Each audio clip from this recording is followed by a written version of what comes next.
मंडळी जय शिवराय. आणि एक विशेष मुलाखत आहे. एक बैलगाडा शर्यतीच्या इतिहासात एक विक्रम असा पण नोंदवला जातो, हे कोणाला माहितीच नव्हतं. कारण या बैलगाडा क्षेत्रात एक ऐतिहासिक क्षण एका व्यक्तीसाठी आला, आणि तो क्षण असा की जवळपास 15 लाखाचं गिफ्ट हे एखाद्या बैलगाडा मालकाकडून एखाद्या प्रामाणिक काम करणाऱ्या व्यक्तीसाठी जेव्हा मिळतं, तर ती व्यक्ती आहे आपल्यासोबत. त्या व्यक्तीशी चर्चा करूया. आणि पशुसेवा करता करता कुठेतरी एक संबंध जोडले गेले बैलगाडा मालकाशी, आणि त्या संबंधातून घरातले संबंध झाले. आणि आज त्याच संबंधामुळे 15 लाखाचं गिफ्ट जवळपास महिंद्रा 3XO ही गाडी अजय शेठ जाधव कलेडोन आणि विठ्ठल नाना बुतकर यांच्याकडनं ही गाडी डॉक्टर निखिल फुके यांना देण्यात आली. तर या अगोदर पण आपण फुके डॉक्टरांची मुलाखत टाकली होती, पण गाडी घेतली आणि डॉक्टर गायब होऊन गेले. तर त्या गोष्टी विचारू. पण एक इतकं मोठं गिफ्ट हे एक विक्रम झाला, आणि मला नाही वाटत त्याच्या अगोदर किंवा याच्यानंतर अशा गोष्टी होतील. नमस्कार. तुमचा एकदा परिचय. मी डॉक्टर निखिल फुके, छत्रपती संभाजीनगर. डॉक्टर, काय प्रेम नेमकं इतकं अजय दादाचं आणि तुमचं, की साधं सुद्धा नाही, 5-50 हजार ठीक आहे, तेवढं आम्हाला पण मिळालं, पण तुम्हाला लाखो रुपयात गिफ्ट मिळालं ना, हे कसं नेमकं? दादाच्या रूपात मला एक देवच पावला म्हणायला काही हरकत नाही आहे. ज्यावेळेस एक 4-5-6 महिन्यापूर्वी दादांनी मला कॉलवरती बोलवलं. मी बाईकवरती तिथं गेलो. त्याच्यानंतर भरपूर वेळेस बाईकवरतीच प्रवास झाला. मग दादांनी मला सांगितलं की डॉक्टर साहेब, तुम्ही एक गाडीने प्रवास करा, 4 व्हीलरने. शक्य नाही म्हणे हे 2 व्हीलरवरती. नंदी तर व्यवस्थित बघता, पण नंदी बघता बघता आम्हाला तुमचा कमराचा जर त्रास झाला तर आम्हाला तो बघावा लागेल. मग ते योग्य नाही आहे. मी दादांना रिअल कंडिशन, माझी जी परिस्थिती आहे ती दादांना सांगितली. दादा बोलले, तुम्ही कुठल्याही शोरूमला जा आणि कुठल्याही गाडीचं कोटेशन काढून मला टाका, मी आहे, टेन्शन घेऊ नका. मग मी दादांना अगोदर अल्टोचं टाकलेलं. दादा म्हणे अल्टो घेऊ नका, तुम्ही काय करा, 10 ते 12 लाखाच्या समोरची गाडी बघा. मग मी महिंद्रा 3XOचं दादांना कोटेशन टाकलं, आणि दादा बोलले ही गाडी आवडली ना, आपण हीच घेऊ.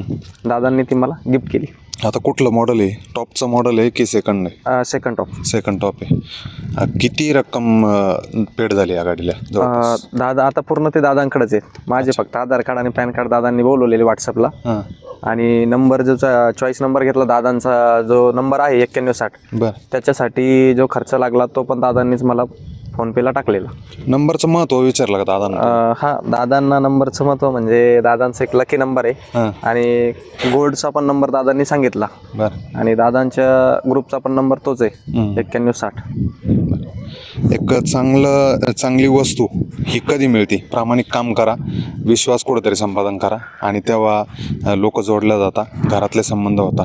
दादांचे तुमचे संबंध किती दिवसापासून झाले? 7-7.5 महिन्यापासून. 7 महिन्यात इतकं मोठं गिफ्ट? दादांनी मला एक आता पाठीमागे बोललेच गिफ्ट देण्याच्या अगोदर की डॉक्टर साहेब, तुम्ही आता घरातले सदस्य झालेत. नाना पण मला तसेच बोललेत. नाना बोलले, तुम्ही टेन्शन घेऊ नका, केव्हा इकडं पश्चिम महाराष्ट्रात आले की माझ्या घरी या किंवा दादांच्या घरी या, मला एक येण्या अगोदर अर्धा 1 तास कॉल करा, आम्ही तसं नियोजन करू. आता कसा प्रवास तुमचा इथून पुढे राहील? आता माझे आठवड्यातले 2 दिवस पश्चिम महाराष्ट्रात आहे, त्याच्यानंतर 2 दिवस मराठवाड्यामध्ये, आणि जे बाकीचे आहेत तर ते जे काही थोड्या 1-2 गव्हर्नमेंटच्या मीटिंग असल्या त्याच्यासाठी आणि फॅमिलीसाठी. कोणाचं प्रमुख मार्गदर्शन भेटलं या क्षेत्रात? सर्वप्रथम तर तुमचंच, सँडी भाऊ शिंदे. आणि मला सोडा, पण एक प्रमुख मार्गदर्शन कोण आहे अजून? आता दादा तर आहे, दादा तुमच्यासाठी नाना आहेत. दादाचं नानाचं प्रमुख मार्गदर्शन. आणि नाना जर म्हटले विठ्ठल नाना, तर एक जुने जाणते जॉकी, आणि महाराष्ट्रात एक वेगळी ओळख आहे, मोठी प्रसिद्धी नानाला आहे. आज नानाच्या इतक्या जवळ आहे, काय नानाविषयी काय सांगाल? आता शर्यत क्षेत्रात माझ्या कमीत कमी 950 ते 1000 पश्चिम महाराष्ट्रातले बैलगाडा मालक कॉन्टॅक्टला आहेत. त्याच्यामधनं मी आता म्हणजे भरपूर व्यक्तींच्या कॉन्टॅक्टला आल्याच्यानंतर नानासारखा माणूस, स्वभावाचा तसा माणूस मला मिळालाच नाही. नानांना आपली कुठलीही अडचण सांगितली, नाना त्याला सॉल्व करणारच. आणि असं नाना बोलत नाही की बाबा मी बाहेर आहे, मी अड्ड्यात आहे, मी नानांना सांगितलं, नाना मी आज रात्री येणार किंवा आज दुपारी येणार. नाना बोलतं मी अड्ड्यात आहे, अड्डा संपल्याच्या नंतर आपण इथं भेटू. बरं. अजय दादाविषयी काय सांगाल? अजय दादा तुम्ही आता शेवटी कसे तुमचं सर्वस्व दादाला समर्पित केलेलं आहे, कारण दादाने इतकं मोठं प्रेम आणि विश्वास तुमच्यावरती दाखवलेला आहे. पण काय तरी पण दादाविषयी 2 शब्द. दादांनी आता माझ्यासाठी तर गॉडफादर आहेच दादा, पण शर्यत क्षेत्रात तर मी दादांसोबत आहेच. पण दादांना जेव्हा जेव्हा कुठंही प्रॉब्लेम आला, अडचण आली, दादांनी मला ज्यावेळेस आवाज दिला त्यावेळेस मी दादांसाठी अर्ध्या रात्री होत नाही धावत जाणार. बरं. गाडी घ्यायला कोण कोण गेलो होतं? फॅमिली होती, दादा नाना. हो. कुटुंबाची काय प्रतिक्रिया आहे? आई वडिलांची? किती वय आहे तुमचं आता? 26. अजून लग्न नाही. लग्न बाकी आहे. म्हणजे व्हिडिओच्या माध्यमातून मुलगी पण चांगली बघा, कारण कुठलंही व्यसन नाही, निर्व्यसनी व्यक्ती आहे, चांगला पेशा आहे, पशुसेवा करताय आणि असे माणसं या व्यक्तीसोबत आहे की कुठलीच गरज भासणार नाही. अशी व्यक्ती म्हणजे जसे अजय शेठ असतील किंवा विठ्ठल नाना असतील, या लोकांसारखे जर हातपाठीशी तुमच्या दमदार असतील तर कुठलीच गरज तुम्हाला आयुष्यात भासणार नाही. त्याच्यामुळं वय कमी जरी असलं पण इतिहास मोठा करून ठेवलेला कमी वेळेत. आईवडिलांची काय प्रतिक्रिया आली सुरुवातीला? अगोदर तर त्यांनी सांगितलं की तिकडं बैलगाडा मालक काय एवढी मोठी गाडी गिफ्ट देणारच नाही. विश्वास नव्हता.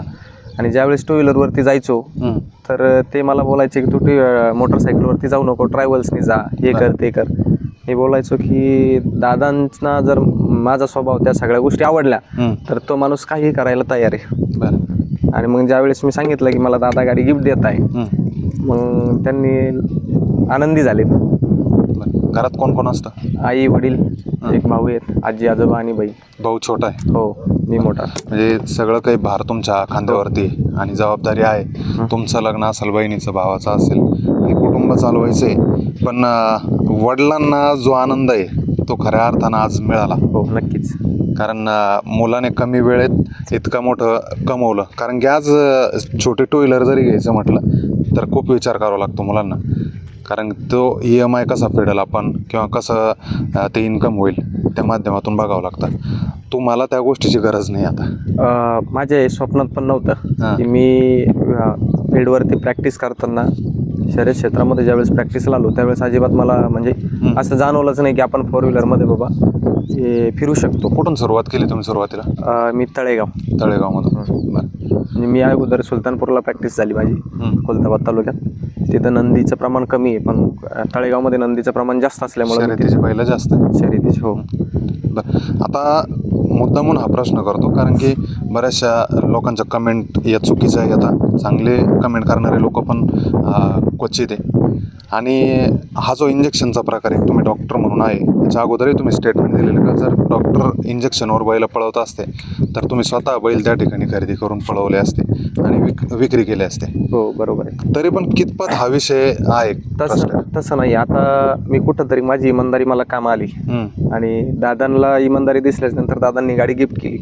मी दादांना किंवा कुठल्याही बैलगाडा मालकाला सांगू शकतो हे इंजेक्शन द्या बाबा, मला एक 5,000-10,000चं इंजेक्शन चार्ज आहे, त्याच्यावरती तो नंदी नाही पळाला त्याला सुटच नाही झाला असं बोलून मी पैसे कमवू शकतो. असं मार्केटमध्ये कुठलंच इंजेक्शन नाही आहे. आणि कुठला डॉक्टर देत असेल त्याला बैलगाडा मालकांनी बळी पडू नका.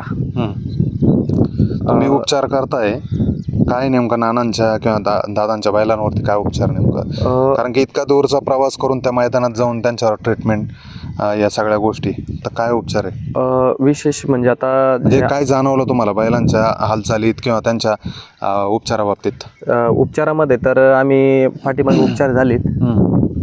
ज्यावेळेस तेजाचा प्रॉब्लेम होता त्यावेळेस त्याच्या पायाचा लेमनेस लंगडण्याचा प्रॉब्लेम तो सॉल्व्ह झाल्याच्या नंतर नानांनी त्याला व्यायाम आणि त्याचं जे आहार आहेत त्या आहारावरती व्यवस्थित भर दिली.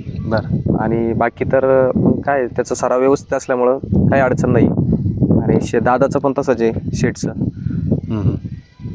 फीड सप्लिमेंट बरोबर देता. आता एका नंदीला XYZ त्यांच्या नंदीला आम्ही सकाळी दादांनी एकच सांगितलं की आपला बैल सोनं खात नाही म्हणे, मी सोनं द्यायला सुद्धा तयार आहे.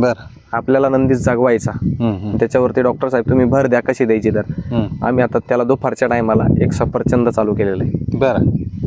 सफरचंद किती सफरचंद द्यायचे? दिवसातून एकच. एकच हो, सफरचंद कारण त्याला सकाळचा फीड सप्लिमेंट वेगळा आहे, संध्याकाळी सफरचंदाने वेगळं. काय फरक पडतो? त्याच्यामध्ये फॉस्फरस आणि कॅल्शियम आढळले, द्यायचं त्याला. ओके. असे बरेचसे अनुभव डॉक्टरांकडे आहे. डॉक्टरांचा संपर्क नंबर आपल्या मुलाखतीत पण आहे. एकदा नंबर सांगा ना तुमचा. 93 56 55 55 98. डॉक्टरांचा नंबर आहे, बोला. जे महाराष्ट्रातील क्रिटिकल नंदी आहेत शर्यतीचे, फक्त शर्यतीचे, की जिथं आपण बैलगाडा मालक प्रथम उपचार करून थांबलेले आहेत, त्यांना रिझल्ट नाही आला, तर ते नंदी एकदा आवर्जून दाखवा. काय होतं, आम्ही बैलगाडा मालकाला फसवणार नाही. फोनवरती मला व्हिडिओ टाकलेत तरी मी तुम्हाला सजेशन मोबाईलवरती देऊ शकतो. बरोबर. जे नॉर्मल आहे थंडी तापाचे, त्याला काय अडचण नाही, तुम्ही नॉर्मली डॉक्टरांना दाखवू शकता. दुसरंही तुम्हाला ज्या डॉक्टरांना दाखवायचे ते स्थानिकच्या डॉक्टरांना दाखवा. पण ज्या नंदीला, आता भरपूर नंदी आहेत की ते 4-4 महिन्यापासून ड्रेंचिंग निमोनिया येत आहेत, काही फ्रॅक्चरमध्ये आहेत, तर त्यांना रिझल्ट नाही, तर ते नंदी आम्ही जर आवर्जून तिथं काहीतरी काम केलं, आम्हालाही कुठंतरी आनंद होईल बाबा आपण मुख्य जनावरांची सेवा देता देता आपण नंदी क्लिअर केला. नक्कीच एक वेगळाच एक चांगला मेसेज कुठेतरी बैलगाडा मालकांना आहे. डॉक्टर, शुभेच्छा असतील तुमच्या पुढच्या प्रवासाला. कमी दिवसात एका उंच भरारीवरती तुम्ही गेलात आणि इथून पुढं पण अशीच प्रगती करत राहा. सगळ्या महाराष्ट्रातील बैलगाडा मालक चालक यांचा आशीर्वाद तुमच्या पाठीशी आहे, नंदीचा आशीर्वाद तुमच्या पाठीशी आहे. कारण त्या मुक्या जनावराची, मुक्या प्राण्याची सेवा करता करता आज कुठेतरी या क्षेत्रात एक वेगळ्या उंचीवरती तुम्ही जाताय, वेगळं नाव कमवताय आणि चांगली माणसं जोडताय. अजय शेठ जाधव यांच्यासारखे, विठ्ठल नाना यांच्यासारखे माणसं, बरेचसे बैलगाडा मालक हे तुमच्या संपर्कात आहे, तुमच्या पाठीवरती त्यांचा हात आहे. अशीच प्रगती तुम्ही करत राहा आणि खरंच मी आभार मानल अजय दादा यांचं पण आणि विठ्ठल नानांचं पण. धन्यवाद.